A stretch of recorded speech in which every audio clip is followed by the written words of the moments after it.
They have mastered the art of our political skulldugger's. The youth have mastered the art of a leadership that is very misleading, a leadership that is slowly but surely driving our country to the abyss of anarchy. These young people have gone to school and they're educated properly. They understand where they're coming from, where they are, and where they are headed. They know where the problem is.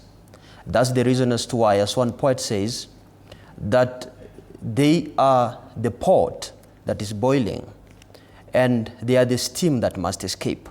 They want to take their space in society.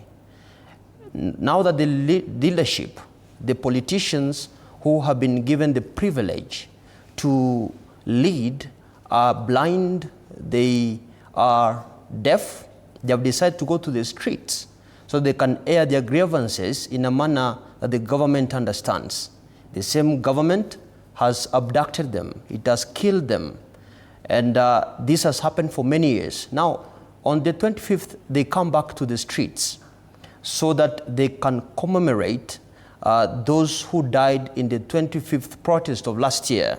And still, the government hasn't seen exactly that times have changed and it has again killed so many of them.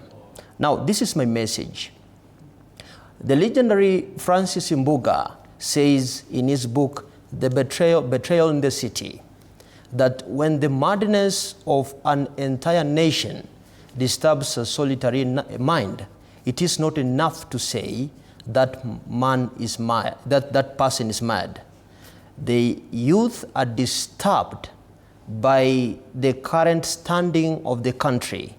They have gone mad. They have gone to the streets. Yes, the demonstrations have been infiltrated by goons, though we need to read the writings in the wall and we need to look at the bigger picture. There is no any other way. Even if they kill thousands and millions of young people, it will even drive them more, more insane. So it's incumbent upon the government to come up with strategies on how it can turn the wheels of time. And the best way the government can do is just to listen.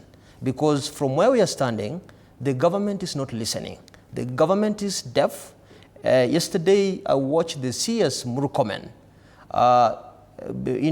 make a statement to the country, and I listened to him with a bleeding heart.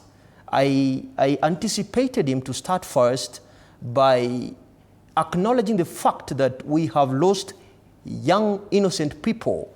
The 17 years old Dennis Njuguna, the 24 years old Victor Otieno, some people who are not even the protests, yet they go to claim that the demonstrations were orchestrated by people who wanted to do a coup d'etat. And those of us who are watching, we saw thousands and thousands and thousands of people from all over the country going out with bleeding hearts, trying to tell the government that things are not usual. But the same government seems to be in its own world. Right. But I'm still yet to get the answer, Blanche, because the issue is, fine, looking at the dailies today, of course, the intention of the youth was clear. It was to commemorate. But you look at the front pages today, it talks about death and destruction, the mayhem, losses in businesses, deaths, distraught mothers crying at the city mortuary because their children have been killed. And you wonder, is it worth it? This route, and allow me to ask this question because young Kenyans also need to be accountable for what they do. Is this cost worth what you're pushing for? Well, Ben,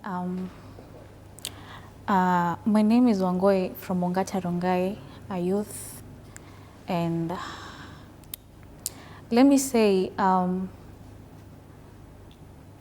we as demonstrators, we have tried everything possible to have dialogues with the government, and yet they seem deaf not to hear us.